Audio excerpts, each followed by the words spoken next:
Vamos con con Román Clapa. Eres un tata. Sí, ¿Qué es un tata? bueno, Tata es el concepto que se tiene según el pensamiento prehispánico acerca de las personas que llegaban a cumplir los 52 años de edad. Ahora actualmente en algunas prácticas se les llama tatas a aquellos que cumplen con un trabajo. Esto es, por ejemplo, en aquellas mujercitas que hacen la danza de la luna, unas cumplen 9 años, son las abuelas, y cuando se trata de hombres, pues son los tatas. Son hombres que son considerados mujeres y hombres que son considerados, pues con cierto conocimiento. Han hecho trabajo durante toda su vida o parte de su vida para, para conservar, para preservar y difundir las antiguas costumbres prehispánicas.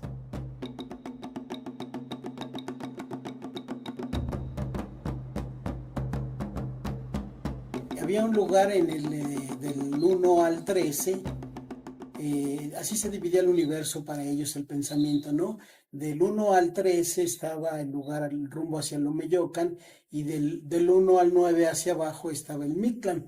Bueno, pues en el cuarto lugar existía, hacia arriba, existía un lugar llamado Mamaluajco. En este lugar la palabra se traduce como taladro, como perforador, como perforar, ¿no? En este lugar se cree que al ser concebido el ser, en ese lugar se le hace una perforación. De hecho, la figura son unas flechitas como que están girando, que se le hace una perforación en la cabeza por donde va a entrar el aliento de vida, el aliento vital. De hecho, todos aquí en la cabeza, en la parte de aquí, hombres y mujeres, traemos un remolinito de cabellos, ¿no? Ujú. Ese es parte de lo que, vestigios de lo que queda cuando en ese lugar se nos dio el influjo de aliento para llegar, para tener vida en este mundo.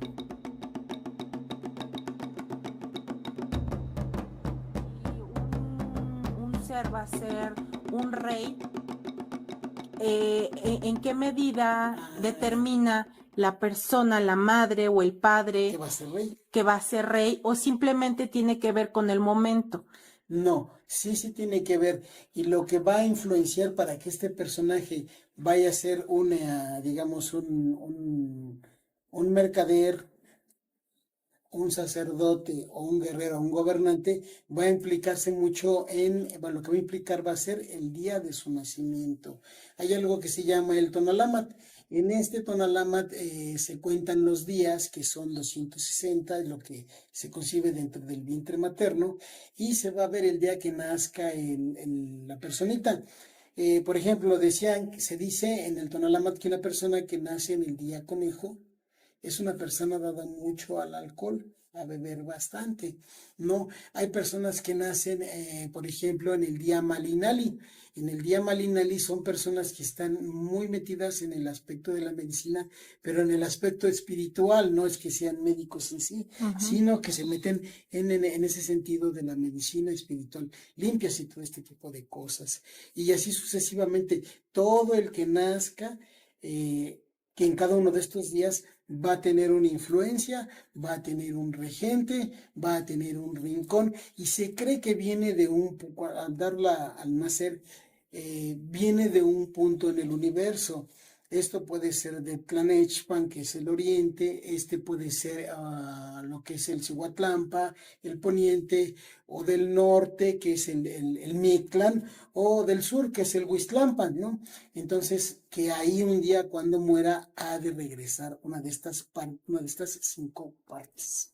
Fíjate que yo creo que la concepción que se tiene no, común en relación a cómo te vas al otro mundo, pensar que tienes 5 partes que se pueden ir o que pueden agarrar rumbos distintos, Claro, yo creo que a la gente se le hace un poco difícil de entender. Eh, de hecho, hay algunas concepciones donde se dice que cuando la persona muere, la conciencia es como un huevo, como el cascarón de un huevo, que se fragmenta y que esos fragmentos se quedan y se tienen que ir diluyendo. sí. Podríamos decir que cada una de estas 5 partes guarda una esencia, guarda una energía de la persona, una energía distinta. ¿Cómo lo podemos entender mejor? Te mencionaba hace un rato, el cuerpo se compone de estas 5 energías, porque son energías. Y si buscaras una ubicación, bueno, sería el hígado, el corazón sería la cabeza y la cabeza, el pensamiento, o sea, aquello que es abstracto, no se toca, y el carne, huesos y todo lo que conforma lo que vemos, ¿no? Eh, Efectivamente, cada una de estas energías vive en cada una de estas partes del cuerpo y te pone el ejemplo de que así como cada órgano tiene diferente humedad, cada parte del cuerpo tiene diferente temperatura, así cada una de estas partes están en el cuerpo, son 5 y son diferentes. Por ejemplo, en el caso del hijillo, que se encuentra a la altura del hígado, que están donde se encuentran nuestras emociones, esta parte, cuando muere la persona, esta parte anda por ahí y todavía no tiene ubicación donde exactamente se encuentra o por qué ve eso.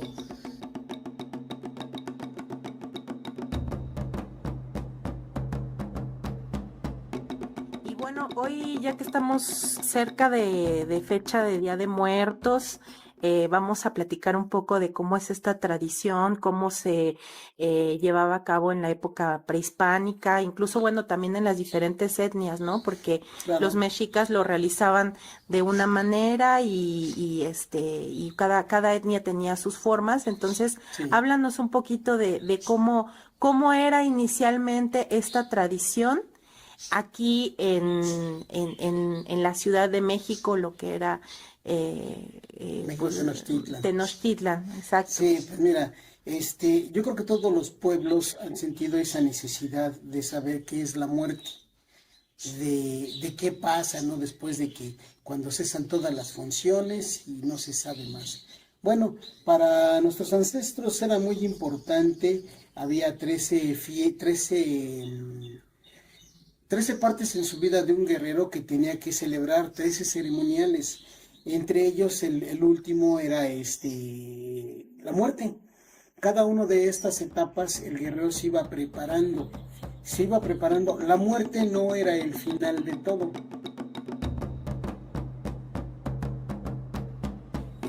Ahora en esta fecha que es el 1 y el 2 de noviembre, cuando antes de la llegada de los invasores españoles, bueno, pues esta tradición era entre los meses de agosto y septiembre, era la fiesta de la Milcailhuit, y que es la fiesta en sí, y había una fiesta que era para los muertos pequeños y otra para los muertos grandes, fiestas en las que no era que se les adoraran, definitivamente no. Yo creo que en el contexto del animismo era lo que se practicaba, ¿no? Un animismo puro y la creencia de seguir pensando que aquellos que se iban seguían con nosotros. Lo muestran incluso los enterramientos, ¿no? Personas que morían, bueno, pues se les enterraba abajo de sus casas, porque abajo de las casas se han encontrado, pues, gente que un día vivió ahí. No morían socialmente, ¿no? Definitivamente, sino que estaban vivos de alguna manera decirlo. Y que también era una festividad en la que no solo se les recordaba, se les llevaba ofrendas. Hoy la ofrenda que se hace es una escalera con, no sé, 7 peldaños, 9 peldaños, varía 13 peldaños, y en cada uno de esos peldaños, bueno, aparecen pues, diferentes ofrendas. Primero se pone la ofrenda, luego se pone la ofrenda de los niños, luego los adultos, luego los abuelos, y al final pues se pone una imagen sagrada en la que de alguna manera el patrono de esa casa, que puede ser la Virgen de Guadalupe, Sagrado Corazón, etcétera. Nuestros abuelos tenían otro modo de poner la ofrenda, ¿no? Las ofrendas siempre eran de manera circular, aún desde las danzas hasta las sincronizaciones, esto es la llegada de nuevos gobernantes, porque para ellos el círculo era muy importante, era un ciclo que se abría y se cerraba, y en él se ponían diferentes formas de representar la vida de acuerdo a los elementos. Es más o menos así que se presentaban las ofrendas de muertos. Ok. Y, por ejemplo, en esos tiempos antiguos, cuál era la divinidad de la muerte o cuáles eran. Tengo entendido que había varias divinidades asociadas con la muerte. Ujú, sí. ¿Cómo se veía estas divinidades? Bueno, esto que llamamos divinidades, pues más que nada eran energías, eran entes, eh, que se plasmaban para tener alguna idea de cómo eran. Una de ellas era Mictlantecutli. Mictlantecutli, la palabra se traduce como el señor del Mictlán.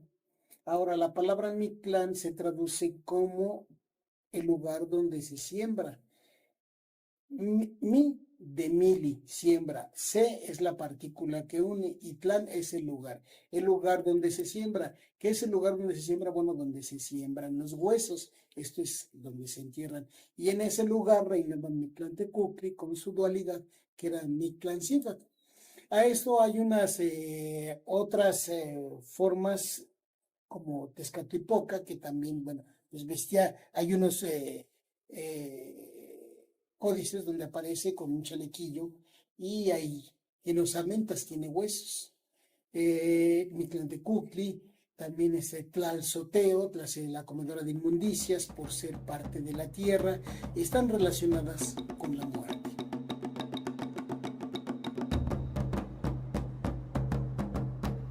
Que cuando las personas morían, según cómo había sido su muerte, podían ir a un lugar distinto. ¿Esto es verdad o cómo se maneja esta concepción? Primero, de cuando una persona muere, ¿a dónde vas? ¿Cuál es la idea?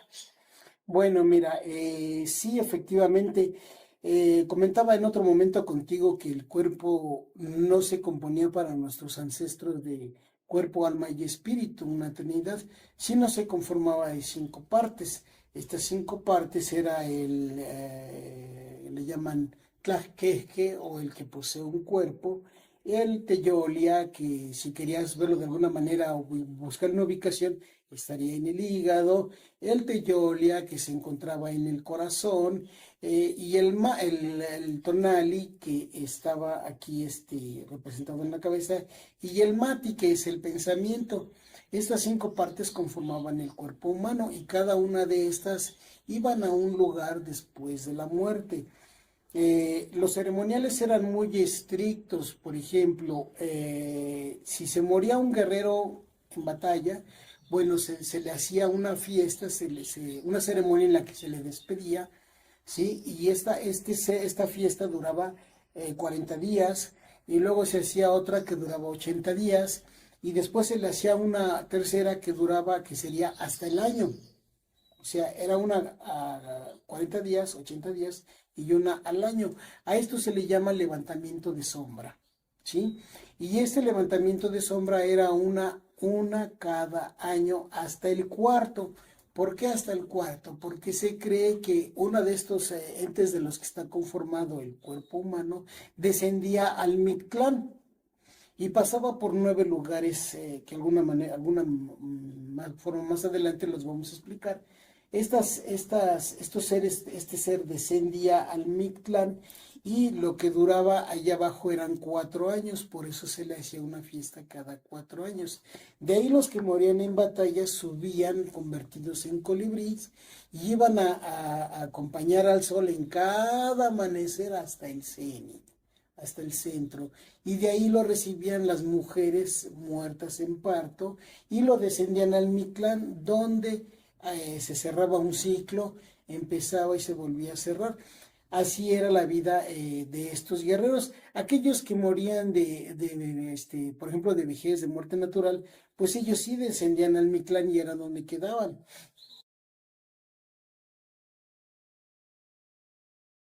Las mujeres muertas en parto eran, de alguna manera, para que lo entendamos, deificadas. Y ellas eran las encargadas al llegar el atardecer, el cenit, el sol al cenit, ellas eran las encargadas de tomarlo y descenderlo. Las ceremonias de estas mujeres muertas en parto eran muy, de alguna manera, agresivas. ¿Por qué agresivas? Dice el Códice Florentino que estas mujeres cuando eran muertas eran tomadas por los esposos, por el esposo, y la iban a sepultar, pero se avisaba a las mujeres que la habían asistido que la acompañaran. Estas mujeres se vestían con sus atuendos de guerra, se pintaban de hierro el rostro y tomaban sus armas y iban acompañando la fila fúnebre de esta mujer para darle sepultura. Iba el esposo con ella, pero también se le avisaba a la escuela del Telpochcali. La escuela del Telpochcali era la encargada de hacer soldados. Entonces salían los jovenzuelos y se vestían también de guerreros y se luchaba por cortarle un dedo a la muerte. Un dedo. Ese dedo era tomado y era embalsamado con ciertas hierbas y con ciertas telas y se guardaba en el escudo. Esto se creía que los hacía invisibles e inmunes a la hora de la batalla. Había otros que luchaban por arrancarle unos mechones a la difunta, de aquí de la coronilla, unos mechones de cabello que lo utilizaban también para algunos fines similares. Y otros luchaban por cercenar el brazo izquierdo a la altura del brazo, cercenar la mano completa de la difunta, porque se decía que tenían ciertas prácticas con ese brazo. Decía Fray Bernardino de Sahagún en su Códice Florentino, con este llegaban y tocaban a la puerta los hechiceros negros, los hechiceros de Tezcatlipoca, y entraban al tocar con esa mano en la puerta, la gente enmudece y queda tiesa, no se mueve. Entonces entran y ya hacen desórdenes, violan mujeres y roban. Que bueno, no sé de dónde lo sacó este señor, porque en primera pues no había puertas. Claro. No había puertas. Se cree que sí, efectivamente, los que estudiaban la medicina y la magia, digámosle así, de Tezcatlipoca, utilizaban esa mano para ciertos fines, como para tocar, como para sanar, etcétera, etcétera. Entonces, el esposo y aquellas que habían atendido a la muerta, cuando estaba en vida, cuando fallece, son los encargados de protegerla. Entonces van, la sepultan y el esposo con su atuendo de guerra está ahí esperando y las mujeres llorándole y no dejan que ningún muchacho se acerque. Entonces realmente sí había heridos, sí había muertos porque se luchaba por esas insignias. ¿Y nada más era de las mujeres? En el caso de las mujeres sí, porque recordemos, esto es muy profundo. La mujer tiene el don de dar vida y es comparada con un dios o con Ometeo, el dios dualidad, el señor creador de la dualidad. ¿Por qué? Por ejemplo, para llegar a donde está el Omeyocan, se contaban 13 partes, 13 mundos o 13 lugares. Entonces, por ejemplo, en el caso de la mujer podemos ver que tiene 6 coyunturas del lado izquierdo y 6 coyunturas del lado derecho, más la de la cabeza da 13. La mujer es un ometeo, es una dualidad y es la única que tiene la capacidad de dar vida, de crear. Entonces, por lo tanto, se creía que ciertas partes de estas mujeres que habían capturado un guerrero y murieron en batalla, en la captura de este guerrero, algunas partes del cuerpo poseían cierta energía a la hora de ella fallecer. Habíamos comentado hace un momento acerca de que el cuerpo humano, así como tiene diferentes temperaturas, diferentes humedades, tiene diferentes temperaturas, también tiene diferentes partes donde se acumula más energía. Quizás por eso buscaban el brazo izquierdo, el dedo izquierdo de la mano izquierda o ese mechón de cabellos, porque también se creía en el caso de los cabellos que los cabellos, entre más largos fueran, eran más profundos los pensamientos y las ideas de estas mujeres, la creatividad. Entonces, poseer un mechón de ese cabello era para darle un uso de alguna manera mágico.